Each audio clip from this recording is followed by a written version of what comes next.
AG announcing today he is filing a suit to block the Environmental Protection Agency's attempt to suspend regulations under the Clean Water Act. Today's filing is the 21st against the administration. A quick end to an apartment fire on Beacon Hill this afternoon. Firefighters say the only rescue required was for a cat. Other than that, 2 floors were damaged, but no one else was hurt. Boeing's getting ready to dish out bonuses totaling nearly $600 million, the biggest payout in company history. Economist Chris Mefford says it'll be a nice windfall for our whole region. With that as a bonus, you could expect folks to do some spending they might not be doing otherwise. Certainly they might disperse that throughout all of their income needs and savings and investments, but a lot of it would find its way right back into the local economy. The bonuses come after a record year for Boeing that saw the company profit more than $8 billion. He was a star quarterback at Lake Stevens High School. Now Jacob Eason is coming back home. Today it was unveiled that Eason will be transferring from the University of Georgia to the UW. The 6'5" sophomore will be sitting out the 2018 season under NCAA rules, but he's still got 2 seasons left. A look at your forecast now. Wednesday, expect a few spotty showers mainly north and west of Everett. The rest of the area, highs around 50, mainly cloudy, and outside chance of a shower. I'm Cairo 7 Chief Meteorologist Morgan Paul. 49 degrees now in Seattle. I'm Kim Shepard. On demand with the Cairo Radio app. Cairo Radio News, 97.3 FM. This is the Ron and Don Show on Cairo Radio, 97.3 FM, Seattle's Seahawks station.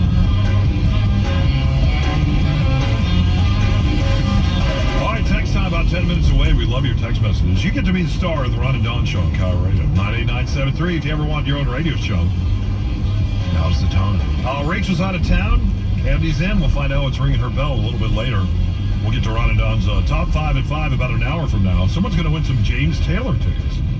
It's kind of interesting. I feel like I have James, a youthful version of James Taylor sitting right next to me. So do you play any instruments or anything, Andrew? I consider myself more of a Livingston Taylor. Oh. That's my dream, by the way, Is to it? ever meet James Taylor and say, oh my gosh, are you Livingston Taylor's brother? Yeah. I think that'd be the ultimate troll. No. Do you know Livingston Taylor? Mm-hmm. Had the Dollar Bill song. No. To have you be a part of the program. And the security is only really warranted when a conservative speaks. You're charging the conservative group an insane amount of money that they're not going to be able to afford, which means they're going to be less likely to actually move forward with the event. $17,000. What's a lot of money? What club on any college campus has that kind of money? Right. And in a way, you're sort of inadvertently stifling free speech. But let me play devil's... I don't know if it's inadvertent. Well, let me play devil's advocate for a second, because isn't the university between a rock and a hard place? Because... No, they're not. They created it. They created the system. They said that it's okay for all of these different organizations, because their feelings are hurt, to go out and try to block entryway to an event. They've created a campus in which the culture is so disgusting that they are okay with silencing opposition speech.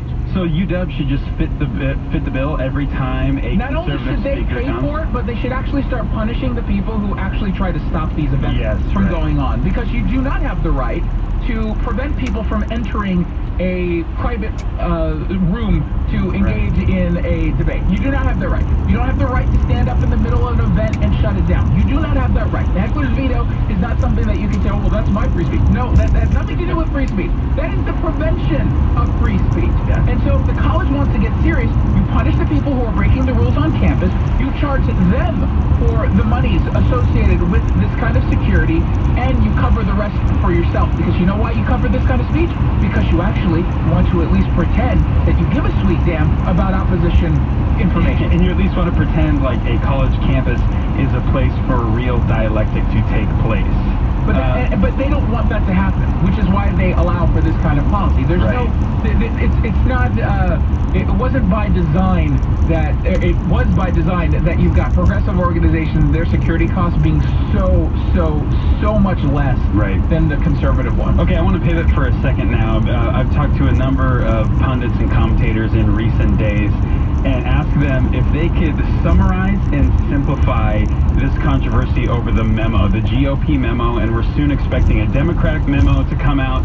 And I find this story one of the most complicated, confusing, muddied waters, tall weed story in recent political memory. Tell me, Jason Rance, why average Jane and Joes all across the Seattle area and the Pacific Northwest should give a darn about this.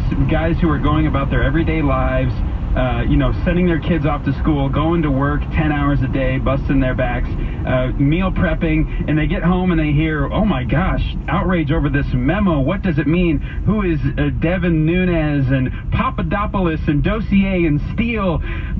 Smoking Gun or Nothing Burger, please break this down for us. Well, it's a challenge. Well, it's something in between that, right? It's not a Nothing Burger like the Democrats will say on the one hand while also saying this is the end of the Republic as we know it.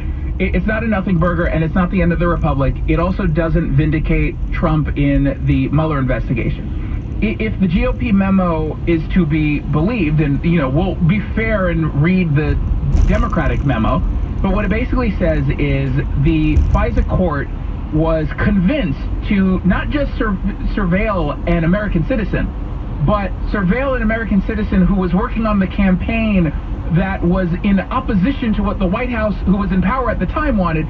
They used a dossier that was paid for by the Democrats. Right. And they didn't know that. They didn't realize that this court at the time did not realize the 4 times that they allowed for this kind of surveillance to take place, they didn't know that the Democrats paid for this. And would they have changed their mind had they known that? I'd like to believe so, because this is a dossier that was specifically put forward by someone who dislikes Donald Trump and didn't want him to become president. It was put forward and unverified in order to damage the other side on behalf of the party that wanted to win an election. So there's a clear bias there and a conflict. Do you think this is another example of the Obama administration making a political weapon out of institutions? No, I don't know if the Obama administration was behind this. I have no idea. There's no evidence to me to suggest that that's the case. And let's also be clear. They went after Carter Page in this. Carter Page was not the linchpin or the springboard for the investigation. But he's also has a shady past. He kind of did, but again, it doesn't matter the past if you're of the position that this will get rid of the Mueller investigation. With all due respect, this has nothing to do with the Mueller investigation in the way that you think. There's certain parts of it, absolutely, but the Carter Page and this FISA memo, or excuse me, the FISA court ruling, was not the jumping off point for the Russian collusion investigation. It just wasn't.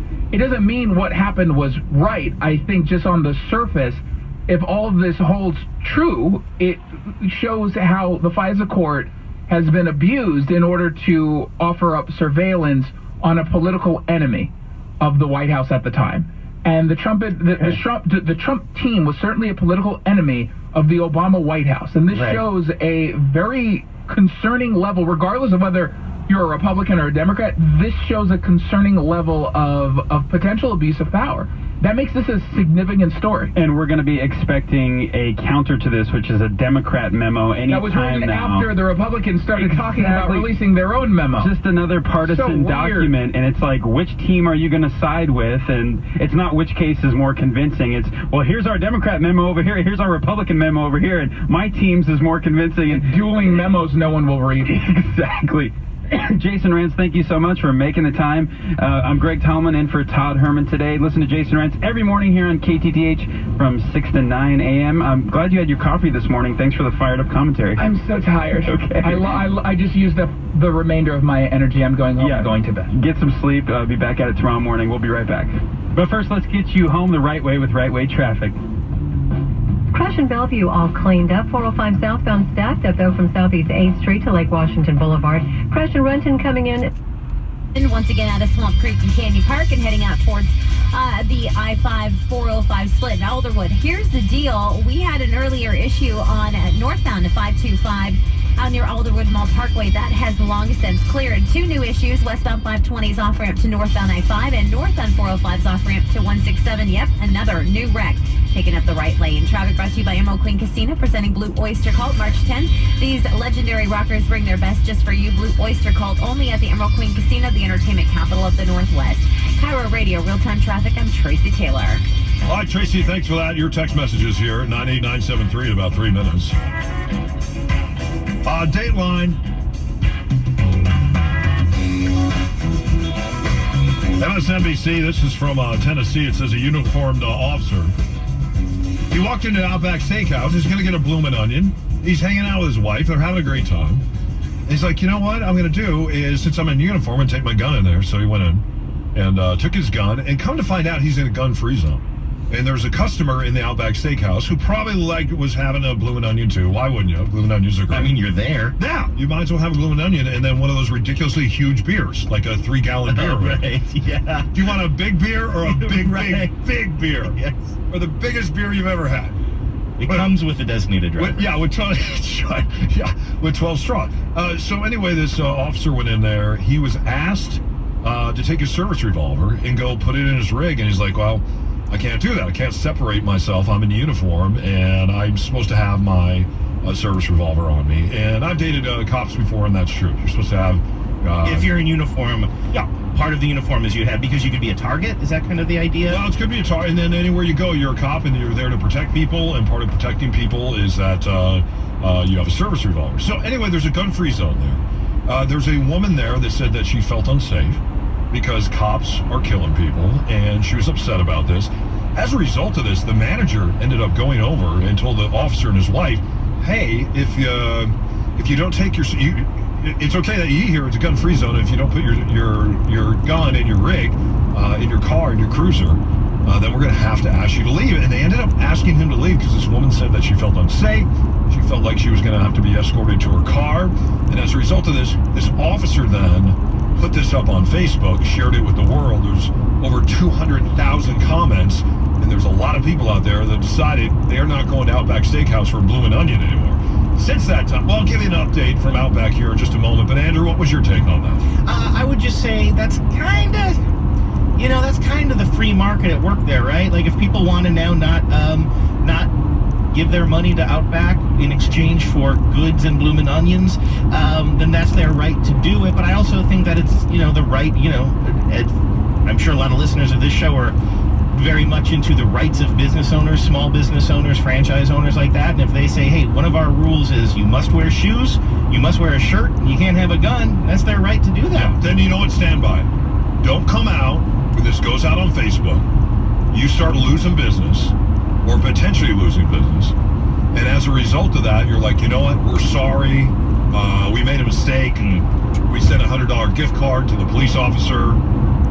I would like to know what their stance is. And I agree with you. If that's your stance, if that is your stance, then take your stance. But wouldn't that be the difference between the franchisee? Because usually these restaurants, the corporation doesn't own every single restaurant, right? So if I'm Andrew Walsh and I'm a franchisee and I want to open an Outback, but I want to say, hey, listen, but I don't want guns in my restaurant, that's my right. But then corporate hears about it and they, it could be two different hands. Could be, but it depends. Like a lot of McDonald's are owned by McDonald's Incorporated. Really? Other McDonald's are owned by franchises, yeah. And that's kind of just how franchises work. So you might have a Les Schwab, for instance, that's owned by Les Schwab, or for instance, if you go to the one in Ballard, that's actually an old franchise that somebody owns, and they are a Les Schwab, but they're not Les Schwab Incorporated. So to your point, nonetheless, everybody should get on the same page. Yeah. I want to make sure that an officer, if they have their uniform on and they have a gun and they walk into an Outback, they can get a bloomin' onion. And if you're gonna stick it to that cop and tell him to get out, then stick to your guns, so to speak. Stick to your guns. All right, let's get to 99.7. Time for texts. It's text time. Andy's here with text time. What do we got today? Brother 206. Okay, you were talking about the teacher in Federal Way pushing the middle school student out of the hallway. All right, the teacher pushed him out of the room. It wasn't a hard push. I don't see the big outrage. Kids are rude and they have too much power. You know what gives you the power, though? I think it's the power of the cell phone. I went on a ride-along with a police officer one night, and I was kind of amazed because we were answering a 911 call, and we were trying to get to the actual call, and there were a lot of people that had their cell phones out, and they were giving these police officers a hard time, had their cell phones out, and sometimes, and I think police officers will tell you this, people are just trying to catch them in the act of doing something wrong so they can take that tape and they can turn that into cash. And it's one of the reasons why in a lot of communities you see de-policing right now, or cops are like, I don't know if I'm going to get too involved here. The same if you're a teacher in a middle school. Every kid has their phone out. Every kid's taking pictures. Every kid's talking about you. They're on Instagram. They're on Facebook. They're on Twitter. And they're also running video. In some sense, I think it's a good thing because it can be a protection. On the other hand, you can end up throwing a teacher under the bus when you don't know the entire context of what happened, Andrew, right? What else is going on? From the 206, as a former teacher, high schoolers are the best. They just want to sit and be left alone. Middle schoolers are the worst. They act like criminals out on furlough. There you go. From the 425, come on, guys. You were talking about that federal way teacher pushing a student. Parents need to teach kids to respect teachers, and this wouldn't happen. Yeah. No, it is true. Like we were talking about before, elementary school, like I just picked my son up because they're on buses. He had to get to his after-school program, so I had to leave here real quick, go pick him up, drop him off at his after-school program. And those kids couldn't be nicer. But I volunteered a lot of times in elementary school, middle school, and with high school kids.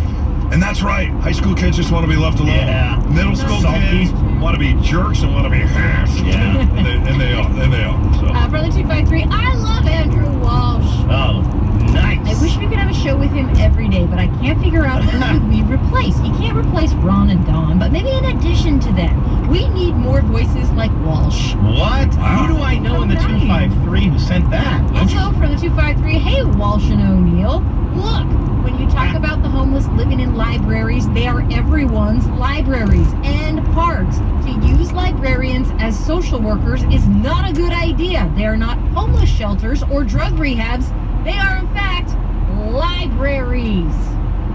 Yeah, we were talking about the about this. What was it, Burien, that just kind of repealed a law that gave police a lot of kind of leniency in deciding whether or not they wanted to eject or ban people from, mostly homeless people from libraries and parks. And yeah, that was my point too. And the people who say this isn't their parks or these aren't their libraries because they don't pay taxes, that's just you know what? Breaks my heart to hear you say stuff like that. It's everybody's parks. No. All right, what else? Also from the 253, the Burien Library at any time has homeless people sitting in every chair in the window sunbathing. We avoid the Burien Library because of this. During the summer, the smell is really tough to handle. I got kicked out of a library recently. You did not. I did. Lower Queen Anne. You were sunbathing? This is an embarrassing story. I find that hard to believe. This is an embarrassing story. Were you in there with Mr. Simon? It was a Saturday afternoon. And I had some time to kill. I think it was before a baseball game. This is the end of last season. And I was waiting for the game to start, so I go to the bar and watch it. And I decided, I'm going to just go spend some time in the library like I used to when I was a kid. Why not? That was like my favorite thing. Just get a random book and sit in there. And so I grabbed a book from the adult section, but the adult section was filled up, and there was a couch in the kids section. No. Yes. No. And there were no kids in there. There was like one dad and his little daughter, and they were like picking out books. And the daughter's a kid. So absolutely. That counts as a child. But I mean, there were no kids in there, but there was a dad with a daughter. At one point. That is a child. At one point. And they were picking out books together. He was told, and I was just like on the couch. I was reading my book and enjoying the scene of this young dad and his young daughter. And then they left. And then I was sitting on the couch a little bit more, and the librarian kind of passes me a couple of times. Now, sitting on the couch next to me was a stuffed animal, a Muppet-like stuffed animal with its mouth wide open like this. And at one point, just because I have OCD, I don't know why I did this, I just reached over and closed the animal's mouth like that with my two fingers, and then it sprung back open. Wasn't even thinking about what I was doing. As soon as I did that, I looked up, and the librarian's looking right at me, and she walks right over and she says, "Sir, do you have a minor? I'm going to have to ask you to leave." So I stormed out of the library. There goes my special Saturday at the library. I haven't been back since. They don't let you play with the stuffed animals in the kids section. Do you realize how creepy that is? They're everybody's stuffed animals except for Andrew Walsh's. Come here, little girl. You want to see my Muppet? Everybody's library except for Andrew. Ron and Don, Khmer Radio. Andrew Walsh filling it.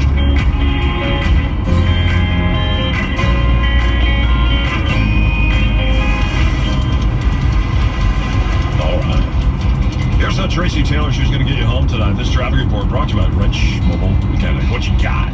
Still hearing that the fire department is blocking all southbound lanes of Columbian Way at a scene from an earlier apartment fire at 14th Avenue South and pretty much Spokane Street. This is causing some problems for drivers up in Beacon Hill.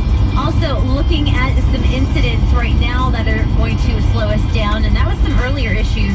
South 95 out near the Tacoma Dome, that has cleared. That lineup from Highway 18. Northbound's busy around the Dome. 512 as you get between I-5 and Canyon, and some slowing around the South Hill Mall. Valley Freeway is a little tough as we leave Highway 18 into Algona and Pacific. Westbound 520 is off-ramp to northbound I-5. There's a wreck that's blocking the ramp. You're also going to run into another... The grass is finally gone as the desertification moves south, and you have to keep moving your livestock, or your crops are no longer growing, they're burning up in the intense heat that we're now seeing reported across North Africa into the Middle East and into India. So yes, women once again will be the primarily burdened with the problems of climate change. Oh, of course. And can Hillary Clinton give us a timeline of when she expects this dystopian Mad Max future to occur? Do you think there's just a slight amount of alarmism in what she said here? Look, even if the most direst predictions of global warming happen to come to fruition, we're not going to see this vast, desolate wasteland of a country or a world with brush fires, famine, and every human being for themselves, like Hillary Clinton is talking about. It sounds like she just watched the movie Interstellar and was like, this seems like an accurate depiction of the future. She went on in her comments at this panel. So look for international organizations to support. There are some groups that are planting trees, and people say, well, that's kind of, a simple thing. I want to do something really important. Planting trees is really important. And helping to move toward more drought-resistant kinds of trees and shrubbery, just to try to save the soil, try to create some shade, try to give something to eat. Okay, these are fine suggestions. I'm not going to take issue with her and say, don't plant trees, kids. Trees benefit the world. I get it. But when you couple those comments with the fear-mongering about the Mad Max future, it falls on deaf ears. Agitating for drought-resistant seeds and seedlings that can be planted and nurtured. Because remember, 60% of the smallholder farmers in the world are women. Fine. All good. Here's how she closed her statements. There is some progress, not nearly enough, and without the United States government, the national government, being a leader, I think our efforts are going to be certainly hobbled by our lack of involvement, but we can't let that stop us from doing everything we possibly can to try to make a difference on climate change here in the United States and around the world, knowing full well that it is having already a very negative impact in many places, and the burden disproportionately falling on women and children. This is a typical line from Hillary Clinton, and it's a doubling and a tripling down of identity politics. She's often blamed misogyny and sexism as the source of all the world's ills, and it's simply not true, and it's one of the reasons, I'm sorry to say, she lost the election, because it was falling on deaf ears. And she never made a convincing argument that men were the root of all ills in society. Here's what she said in the past. Look, endemic misogyny and sexism is still a problem. It is not only blatant in many ways, it's also attitudinal, and it suppresses a lot of the opportunities and the potential of women, particularly young women. So our work isn't finished here either. It may not appear to be or even feel like it's as urgent, although I would argue that comparatively it is. She hasn't learned anything from her loss in the 2016 election, and she continues to blame outside sources for all the world's ills instead of looking within and doing some soul-searching, which I wouldn't hold your breath for that to take place anytime soon. All right, we're going to take a quick break, and when we come back, I'm going to welcome a guest to the show from the Washington Policy Center. We'll talk about some real practical legislation that may be making its way through Olympia about a tax transparency website. Seems like common sense. It seems like a no-brainer that this thing should pass. And we'll talk to Jason Mercier of the Washington Policy Center about it. Coming up on the Todd Herman Show, it's Greg Tomlin filling in. First, let's get you home the right way with Right Way Traffic. Crash and Renton still blocking the left lane northbound 515 just north of Southeast 176th Street. That's why you're backed up as you approach the scene there. Going to be a slow drive through Renton on 405 southbound from 44th Street out towards exit 4. Well, this traffic report is brought to you by Muckleshoot Casino. Get ready to laugh out loud with free LOL comedy nights at Muckleshoot Casino inside Club Galaxy. Visit muckleshootcasino.com for dates and showtimes. Muckleshoot Casino, the biggest investment in the Northwest. You're listening to AM 770 KTTH. Every weekday morning at 7:30, we do something called The Big Local. It's the all-new Jason Ranch Show. It's nothing but local stories that impact us all with one rule: no mention of Seattle. On AM 770 KTTH. Too often the media completely ignores stories happening in Olympia, Tennis, Bellevue, Yelm. Why? Because they're hyper-focused on Seattle. That ends now. Join me weekday mornings at 7:30 on the Jason Ranch Show for The Big Local. Stories about you, not about Seattle. Conservative Talk Radio. Hey, it's Todd Herman sitting here with Nate Harrington, co-owner of Polar Bear Energy Solutions. So we've chatted about the fact that you only offer lifetime solutions. We've chatted about the fact that you're not always going to be lowest on bids because you refuse to cut out ingredients that are important for a job.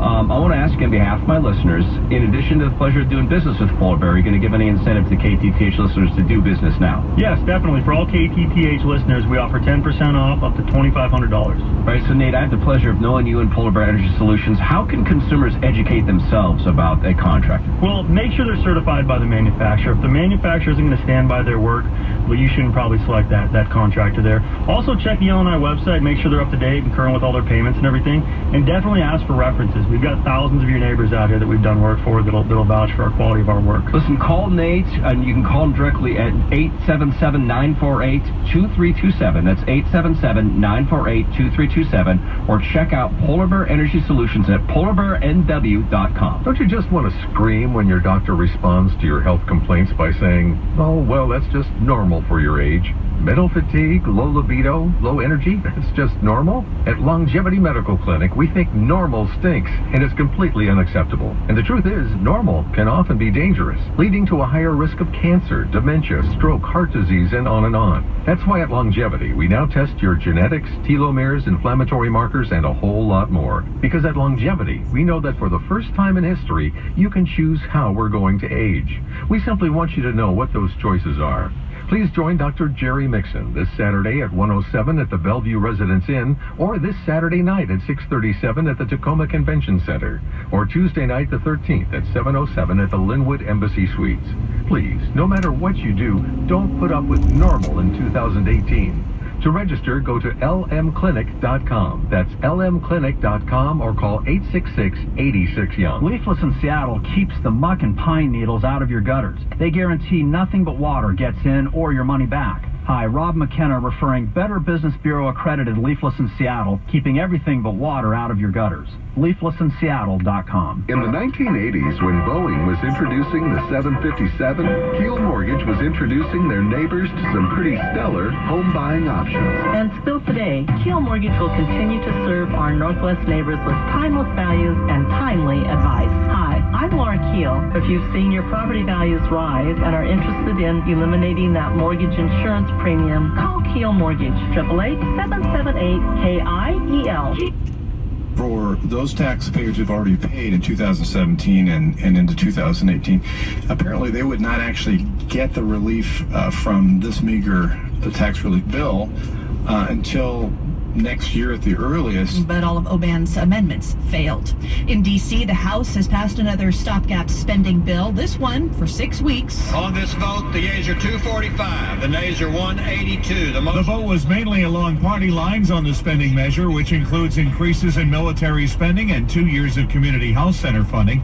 But in the Senate, Majority Leader Mitch McConnell and his Democratic counterpart Chuck Schumer are hoping to pass a broader 2-year spending bill with immigration considered separately. Bill Rakoff, CBS News, Washington. A look at your drive now. Here's Cairo Radio real-time traffic. Seattle DOT checking in, saying one southbound lane on Columbian Way has reopened to some traffic because we had an earlier apartment fire that was happening at 14th Avenue South and South Spokane Street. A couple of new problems have popped up, one of which is in Kirkland on northbound 405 just after 520. You got a wreck there that's taking up a lane. So once again, near 70th, it's in the right lane. They just cleared a wreck at Denny and Boren. Now we've got new problems for drivers at Fauntleroy and Dawson Street blocking a southbound lane. 72 minutes from Seattle to Everett. The heaviest traffic still out of downtown all the way into Mount Lake Terrace. Shake free at 128th, but right back into some brake lights around Highway 2. You are going to find the drive on northbound 405 not only to be swamped right around that crash, but it's pretty heavy between 527 up to the Alderwood interchange. Earlier problems on the Mukilteo Speedway caused some issues for drivers there. It looks like our westbound to 520 off-ramp to northbound I-5 crash is still blocking that ramp. Traffic brought to you by Swinomish Casino and Lodge. They've revealed 3 new dining options. Come in and grab a bite at Carver's Cafe, Fat Burger, and Manchu Walk. Now more to explore at Swinomish Casino and Lodge. Cairo Radio, real-time traffic. I'm Tracy Taylor. Some areas of rain mainly north and west of Everett tonight and into early on Wednesday morning. The rain won't be very heavy. The majority of the area is dry for tomorrow morning and even into tomorrow afternoon. Highs around 50. I'm Cairo 7 Chief Meteorologist Morgan Palmer. 50 degrees outside the Carter Subaru. Some doors to open there, and it's just really common sense. If you think about what does the website propose, all that we're talking about is you could type in your home address or you can type in your business, and it would pull up a searchable database which show you all the taxing districts you're subject to, at what rate, would provide an online calculator just for educational purposes, so you wouldn't want to plan your taxes around it, but there'd be a calculator that would allow you to see, well, how much are each of these entities choosing me? And one of the benefits of that is it would allow some tax competition. Let's say I want to see, well, how much would my tax burden change if I moved over here or if I located my business here? And that would create some good competition between our various entities here in the state of Washington. So it's pretty common sense. It provides more transparency. The only reason why you may not see it move, it's a little bit late in session right now. We're hitting some cutoffs, but we're still hopeful we get a hearing and hopefully get this thing implemented. I'm talking with Jason Mercier of the Washington Policy Center. And this would be implemented January 1st, 2019 if it passes. Again, I think it's a great idea. Your organization recently commissioned a study that showed strong opposition to an income tax here in this state, pivoting now for a second. And for people that are skeptical of this study, because, Washington Policy Center tends to be conservative, what was your methodology in this study? Well, Washington State is kind of a more blue state than red, so we had a pretty heavy Democratic sample in this.